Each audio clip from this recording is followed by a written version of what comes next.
नमस्कार. आपण पाहत आहात बीज डंका. पैसा पुराण या आपल्या विशेष बुलेटिनमध्ये आपलं मनपूर्वक स्वागत आहे. जगभरातील अर्थव्यवस्था, उद्योग, तंत्रज्ञान, ऊर्जा, गुंतवणूक आणि बाजारपेठांमध्ये दररोज नवनवीन घडामोडी घडत असतात. एखाद्या युद्धाचा परिणाम तेलाच्या किमतीवर होतो. तेलाच्या किमतींचा परिणाम महागाईवर होतो. महागाईचा परिणाम ग्राहकांच्या खिशावर होतो आणि त्याचाच परिणाम शेअर बाजारापासून ते सोन्या चांदीच्या दरापर्यंत दिसून येतो. त्यामुळे जगात घडणारी प्रत्येक मोठी घटना थेट आपल्या अर्थव्यवस्थेशी जोडली गेली. आजच्या विशेष भागात आपण पाहणार आहोत पश्चिम आशियातील संघर्षामुळे जागतिक तेल बाजारात निर्माण झालेली अस्थिरता, चीनच्या कमी झालेल्या तेल आयातीमुळे भारताला मिळालेला अनपेक्षित दिलासा, भारतीय FMCG कंपन्यांनी बदललेली पुरवठा साखळी, अमेरिकेने चीन विरोधात AI चिप्सवर आणलेले नवे निर्बंध, सोने चांदीच्या दरांमधील घसरण आणि आठवड्याच्या पहिल्याच दिवशी भारतीय शेअर बाजारांनी दिलेले मिश्र संकेत. चला तर मग सुरुवात करूया आजच्या सर्वात महत्त्वाच्या घडामोडीपासून. पश्चिम आशियात सुरू असलेल्या संघर्षामुळे जागतिक ऊर्जा बाजारपेठेत मोठी खळबळ उडाली आहे. अमेरिका, इस्रायल आणि इराण यांच्यातील वाढत्या तणावामुळे जगातील सर्वात महत्त्वाच्या समुद्री मार्गांपैकी एक असलेल्या हॉर्मुझ सामुद्रधुनीवर संकटाचे ढग दाटून आले. या मार्गातून जगातील मोठ्या प्रमाणावर कच्च्या तेलाची वाहतूक केली जाते. त्यामुळे या परिसरात निर्माण झालेल्या कोणत्याही तणावाचा परिणाम थेट जागतिक तेल पुरवठ्यावर होतो. युद्धजन्य परिस्थिती निर्माण झाल्यानंतर सुरुवातीला जागतिक बाजारात तेलाच्या किमतींनी जोरदार उसळी घेतली. काही काळासाठी प्रति बॅरल कच्च्या तेलाचे दर $150 वर गेले. ऊर्जा आयातीवर अवलंबून असलेल्या अनेक देशांमध्ये चिंतेचं वातावरण निर्माण झालं. अनेक अर्थतज्ज्ञांनी इंधन टंचाई, महागाई आणि आर्थिक मंदीचा इशाराही दिला. मात्र याच काळात एक अशी घडामोड झाली जिने परिस्थिती काही प्रमाणात बदलली आणि ती म्हणजे चीनने कच्च्या तेलाच्या आयातीत केलेली मोठी कपात. चीन हा जगातील सर्वात मोठा कच्चं तेल आयात करणारा देश मानला जातो. त्यामुळे चीनच्या मागणीत होणारा अगदी छोटा बदलही जागतिक बाजारावर मोठा प्रभाव टाकतो. गेल्या काही महिन्यात चीनने तेल खरेदीचा वेग कमी केला. मे महिन्यात चीनची आयात सुमारे 6.6 दशलक्ष बॅरल प्रतिदिन इतकी राहिली. ही पातळी गेल्या अनेक वर्षातील सर्वात कमी पातळ्यांपैकी एक मानली जाते. चीनच्या या निर्णयामुळे जागतिक बाजारात अतिरिक्त तेल उपलब्ध झालं. याचा थेट फायदा भारतासह इतर अनेक आशियाई देशांना झाला. चीनने कमी खरेदी केल्याने रशिया, आफ्रिका, अमेरिका आणि काही पश्चिम आशियाई देशांकडून उपलब्ध होणारा पुरवठा इतर देशांकडे वळू लागला. भारत, दक्षिण कोरिया, जपान, थायलंड आणि सिंगापूर यासारख्या देशांनी या संधीचा फायदा घेत अतिरिक्त तेलसाठा उभारण्यास सुरुवात केली. त्यामुळे पुरवठ्यावरील दबाव कमी झाला आणि संभाव्य इंधन संकटाचा धोका काही प्रमाणात टळला. विश्लेषकांच्या मते चीनने आयात कमी करण्यामागे अनेक कारणं आहेत. चीनमधील आर्थिक वाढ अपेक्षेपेक्षा मंदावली. उद्योग क्षेत्रातील मागणी कमी झाली. इलेक्ट्रिक वाहनांचा वाढता वापर आणि स्वच्छ ऊर्जेकडे झुकणारा कल यामुळे इंधनाची गरजही काही प्रमाणात कमी झाली. याशिवाय चीनकडे आधीपासूनच मोठे तेल साठे उपलब्ध आहेत. चीनमधील अनेक रिफायनऱ्या सध्या नव्या आयातीऐवजी साठ्यातील तेलाचा वापर करत आहेत. परिणामी जागतिक बाजारातील मागणी कमी झाली आणि इतर देशांसाठी अधिक तेल उपलब्ध झाले. भारतासाठी ही परिस्थिती विशेष महत्त्वाची, कारण भारत आपल्या गरजेपैकी बहुतांश कच्चं तेल हे आयातीद्वारे मिळवतो. भारताची तेलावरील अवलंबित्वाची पातळी 85% जास्त आहे. त्यामुळे आंतरराष्ट्रीय बाजारातील किमतींमधील प्रत्येक बदल भारतीय अर्थव्यवस्थेवर परिणाम करतो. मे महिन्यात भारताची कच्च्या तेलाची आयात सुमारे 5 दशलक्ष बॅरल प्रतिदिनपर्यंत पोहोचल्याचे संकेत आहेत. विशेष म्हणजे रशिया आणि व्हेनेझुएलाकडून मोठ्या प्रमाणावर तेल खरेदी करण्यात आली. तरी धोका पूर्णपणे टळलेला नाही. जर तेलाचे दर दीर्घकाळ $100 वर राहिले तर भारताचे आयात बिल मोठ्या प्रमाणात वाढू शकते. याचा परिणाम महागाई, रुपयाचे मूल्य, परकीय चलनसाठा आणि आर्थिक वाढीवर होऊ शकतो. त्यामुळे सध्या भारतासाठी सर्वात मोठा दिलासा म्हणजे चीनची कमी झालेली तेल मागणी. मात्र भविष्यात चीनने पुन्हा मोठ्या प्रमाणावर खरेदी सुरू केली तर परिस्थिती बदलू शकते आणि तेल बाजारातील हीच अस्थिरता आता उद्योग क्षेत्रावरही परिणाम करू लागली. चला आता पाहूया भारतीय ग्राहक वस्तू उद्योग म्हणजेच FMCG क्षेत्रात काय बदल घडत आहेत. पश्चिम आशियातील संघर्षामुळे समुद्री वाहतूक आणि पुरवठा साखळीवर मोठा परिणाम झालाय. हॉर्मुझ सामुद्रधुनीतील तणावामुळे अनेक कंपन्यांना पर्यायी व्यवस्था शोधावी लागते. भारतातील Dabur, Britannia, Tata consumer products आणि इमामी यांसारख्या मोठ्या कंपन्यांनी आपल्या पुरवठा साखळीची रणनीती बदलण्यास सुरुवात केली. पूर्वी या कंपन्यांचे उत्पादन आणि वितरण नेटवर्क मोठ्या प्रमाणावर संयुक्त अरब अमिराती, ओमान आणि इतर आखाती देशांवर अवलंबून होते. मात्र सध्याच्या परिस्थितीमुळे त्या अवलंबित्वात घट करण्याचा प्रयत्न सुरू आहे. डाबरने काही उत्पादन भारत, इजिप्त आणि तुर्कस्तान येथे हलवण्याचा निर्णय घेतलाय. कंपनीच्या मते त्यामुळे उत्पादन खर्च वाढू शकतो, परंतु पुरवठा खंडित होण्याचा धोका कमी होईल. ब्रिटानियाने आपली रणनीती बदलली. ओमानमधून होणारे काही उत्पादन आता गुजरातमधील मुंद्रा प्रकल्पातून केलं जात आहे. त्यामुळे निर्यात अधिक सुरक्षित पद्धतीने करता येणार आहे. टाटा कन्झ्युमर प्रोडक्ट्सने प्लास्टिक झाकण, पीईटी साहित्य आणि इतर महत्त्वाच्या कच्च्या मालासाठी पर्यायी पुरवठादार शोधण्यास सुरुवात केली, कारण संकटाच्या काळात एका प्रदेशावर अवलंबून राहणं धोकादायक ठरू शकतं.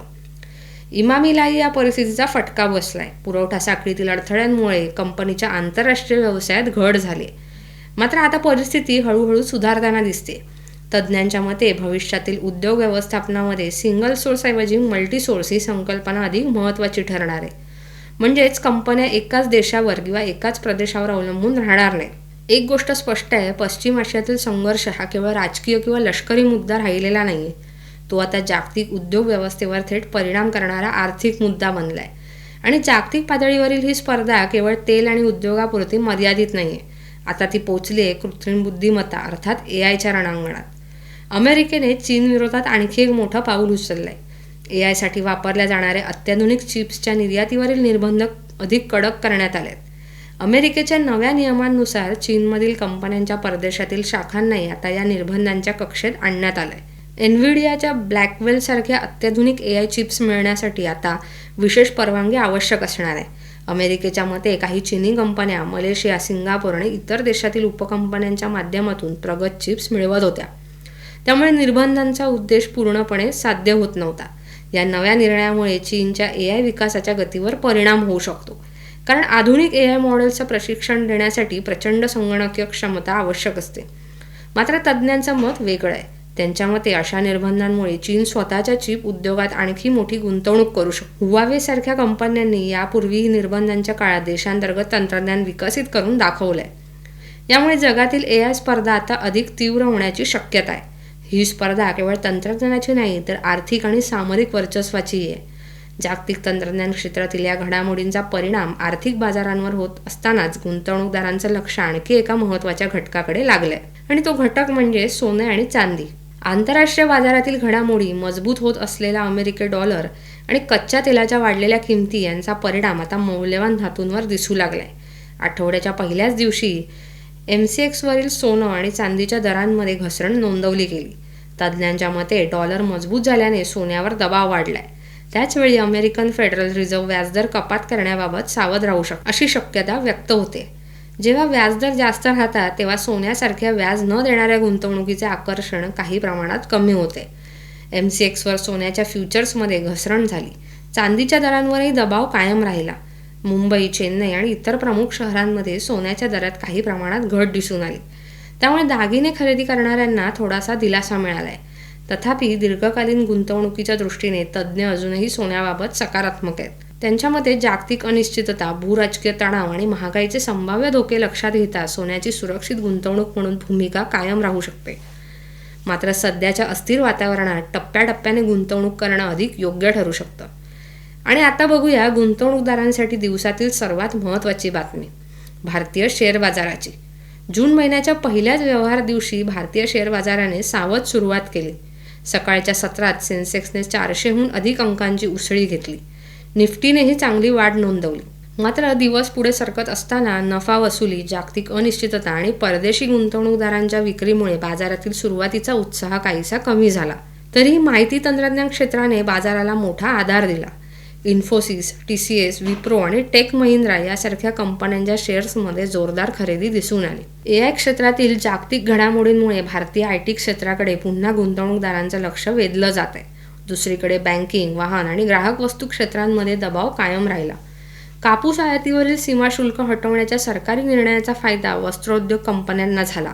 अनेक शेअर्समध्ये 2 ते 7% वाढ नोंदवली गेली. परदेशी संस्थात्मक गुंतवणूकदारांची विक्री मात्र अजूनही चिंतेचा विषय आहे. अलीकडील सत्रांमध्ये त्यांनी मोठ्या प्रमाणावर निधी काढून घेतलाय. तज्ज्ञांच्या मते सध्या बाजार एका निर्णायक टप्प्यावर आहे. जागतिक घडामोडी, कच्च्या तेलाच्या किमती, अमेरिकेचे व्याजदर धोरण आणि परदेशी गुंतवणुकीचा ओघ यावर पुढील दिशा अवलंबून असेल. एकूणच जून महिन्याची सुरुवात मिश्र संकेतांसह झाली आहे. एका बाजूला IT क्षेत्रातील मजबूती दिसते तर दुसऱ्या बाजूला जागतिक अनिश्चितता गुंतवणूकदारांना सावध राहण्याचा इशारा देते. तर आजच्या बुलेटिनमधून एक गोष्ट स्पष्टपणे समोर येते. जागतिक अर्थव्यवस्था पूर्वीपेक्षा अधिक परस्परावलंबी झाली.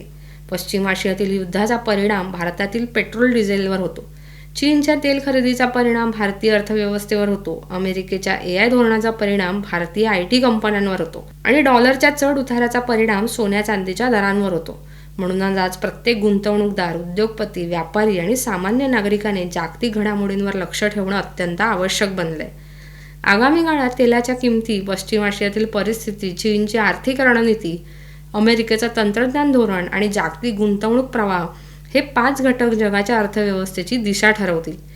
आणि या सर्व घडामोडींचं सखोल विश्लेषण, त्यामागील अर्थ आणि तुमच्या खिशावर होणारा परिणाम आम्ही सातत्याने तुमच्यापर्यंत पोहोचत राहू. आजचं हे विशेष बुलेटिन तुम्हाला कसं वाटलं हे आम्हाला कमेंट करून नक्की सांगा. व्हिडिओ लाईक करा, मित्रपरिवारासोबत शेअर करा आणि बीजडंका चॅनलला सबस्क्राईब करायला विसरू नका.